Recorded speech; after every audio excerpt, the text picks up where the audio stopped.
કોઈએ ખૂબ સુંદર કીધું છે, બધાની નજરમાં હું ઈમાનદાર ના હોઈ શકું, કારણ કે આ દુનિયામાં ઘણાના ચશ્માના નંબર એક નથી હોતા.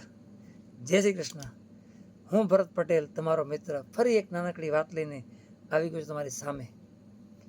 એક ચકલી હતી, એ ચોખાનો દાણો લઈ એના બખોલ ઝાડમાં એનો બખોલ હતું ત્યાં જતી હતી ને, તે ચોખાનો દાણો ઝાડમાં પડી ગયો, એના બખોલમાં પડી ગયો સાઈડમાં. તો એને ઝાડને કીધું કે મારો ચોખાનો દાણો લઈ લીધો છે ને, એ મને પાછો આપી દો કે. ત્યારે ઝાડે ઘસીને ના પાડ્યો કે તારો ચોખાનો દાણો નહીં મળે તને કે, તો બીજો લઈ આવે કે. પણ ચકલી આજીજી કરી કે મારો આ દાણો છે ને મારે ખાવો છે, મારા સંતાનોને ખવડાવવું છે, તમે પાછો આપો એ કે. પણ કરી પણ ઝાડે પાછો ના આપ્યો. એ કે ભલે પડ્યો એ કે. તે ચકલી તો ગુસ્સે થઈ અને ગઈ ગામના લુહાર પાસે. લુહારને કીધું કે ઝાડે છે ને મારો ચોખાનો દાણો સંતાડી લીધો છે એ કે, તમે એના ઝાડને કાપી નાખો એ કે. ત્યારે લુહારે કીધું કે નાનકડી વાતમાં મારે ઝાડને ના કપાય એ કે. બરે ગુસ્સે થઈ ગયો ચકલી તો ગઈ રાજા પાસે. રાજાને કીધું કે તમારા આપણા લુહાર રહ્યો ને એને સજા આપો એ કે. તો રાજા કે કેમ? તો કે વરે ચકલીએ કીધું કે મારો ચોખાનો દાણો છે ને ઝાડ સંતાડ્યો છે અને ઝાડને લુહાર કાપતો નથી, તમે સજા આપો એ કે. રાજાએ પણ કીધું કે નાનકડી વાતમાં કે સજા ના મળે કોઈને એ કે. તો વરે ત્યાંથી ગુસ્સે થઈ ચકલી તો હાલી ગઈ એ હાથી પાસે. હાથી હોય ને, હાથી ઉપર રોજ રાજા બેસતા. ત્યાં રાજાએ હાથીને કીધું કે અરે હાથીમાં બેસતો ને બોલો મહાવત, એને કીધું કે રાજા બેસે ને તો રાજાને તમે પાડી નાખજો એ કે. ત્યારે ઐરાવતે કીધું મહાવતે કે ના ના, રાજાને તો હું ગુલામ કહેવાય કે, હું ક્યારે મારા માલિકથી દગો ના કરું એ કે, હું રાજાને ક્યારે નહીં પાડું એ કે. તો વરે ગુસ્સો થઈ અને ચકલી તો અહીંયા હાથી પાસે ગઈ. હાથીને કીધું કે તારો ને ઐરાવત આ મહાવત તું એને પાડી નાખજે એ કે, તારા માથે બેસે ને રાજા સાથે એ કે તો પાડી નાખજે એ કે. તો કાંઈ કે, તો કે ચકલી છે ને વરે ચકલીની વાત કરી હો કે ઝાડ મારો દાણો નથી આપતો, લુહાર ઝાડને કાપતો નથી, રાજા સજા આપતા નથી લુહારને, અને તારો મહાવત રહ્યો એ રાજાને પાડતો નથી એ કે. ત્યારે હાથી પણ કીધું કે નાનકડી વાતમાં હું મારાથી ના કરાય કે, મારો માલિક કહેવાય કે, એને દગો મારે ન કરાય કે. પણ છતાં ચકલી હિંમત ના હારી.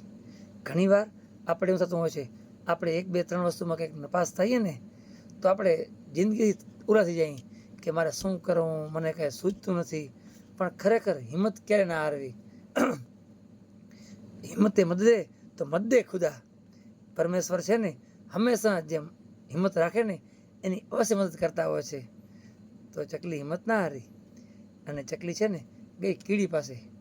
કીડીને કીધું કે તો છે ને હાથીને સૂંઢમાં ગરી જાય કે, અને હાથીને નીચો પાડ જાય કે. તો કીડીએ કીધું કેમ એ કે, તો કે હાથી છે ને મારી વાત નથી માનતો એ કે. વરે ચકલીને તો બધી વાત કરી હો કે મારો ચોખાનો દાણો છે ને ઝાડે એના બખોલમાં સંતાડ્યો છે એ કે, અને ઝાડને લુહાર કાપતો નથી, લુહારને રાજા સજા આપતો નથી, રાજાને આ ઐરાવત પાડતો નથી, ઐરાવતને હાથી પાડતો નથી કે. માટે તું છે ને હાથીને સૂંઢમાં ગરી જાય એ કે. તો કીડીએ એમ કીધું કે ના હોય કે આ હું કામ મારાથી ન કરાય કે. આટલી વાર તો ચકલી છે ને બધાને આજીજી કરી, પણ કીડીને તો આમ કઠોર થઈને કીધું કે જો તું આ નહીં કરે ને કાં તને મારી ચાંચમાં છે ને પીસી નાખી શીખે. ત્યારે કીડી તો મૂંઝાણી કે સાચી વાત છે ભાઈ, આ તો આપણા ઉપર આવી ગયું છે. કીડી તરત ગઈ હાથી પાસે હો. હાથીમાં જે હુંડમાં ગળવા માંડી ને, હાથી ડાયરેક્ટ ઐરાવતને કીધું હો, ઐરાવત ડાયરેક્ટ રાજાને કીધું હો, રાજા ડાયરેક્ટ લુહારને કીધું હો, લુહાર ડાયરેક્ટ ઝાડ પાસે આવ્યો, મંડ્યો કાપવા હો. ત્યારે ઝાડે કીધું કે ચકીબેન હું તમારો ચોખાનો દાણો પાછો આપી દઉં છું એ કે. ત્યારે છે ને ઝાડે ચોખાનો દાણો પાછો આપ્યો.